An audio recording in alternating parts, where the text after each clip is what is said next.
What's up mga kamuging?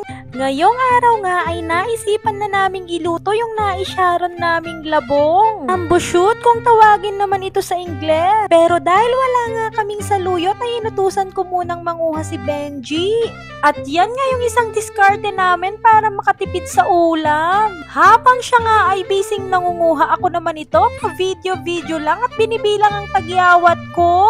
Kaya sabi ko magulam na lang kami ng labong at saluyot baka sakaling kuminis. Yan nga lang yung kakailanganin nating ingredients pero optional naman yung isda. Pinakuluan nga muna namin yung labong para lumambot at mawala yung kung anong meron siyang anik-anik. So sabi ko nga dapat maganda yung setup ko ngayon. Yung nakikita yung mukha ko habang nagluluto.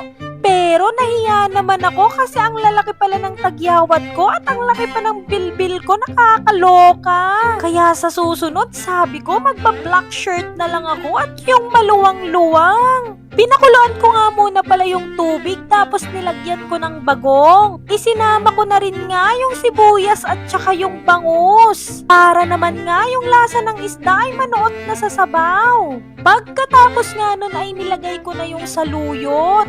Pinakuluan ko nga ng bonggang-bongga at nung pwede na ay nilagay ko na din yung labong. Huli ko nga nilagay yung sikreto para daw sumarap ang dinengdeng. Alam nyo na din kung ano yun, diba?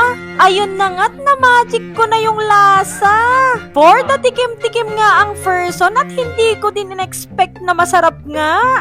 Feeling ko pwede na talaga akong magtayo ng karinderya. Charot! Till our next vlog!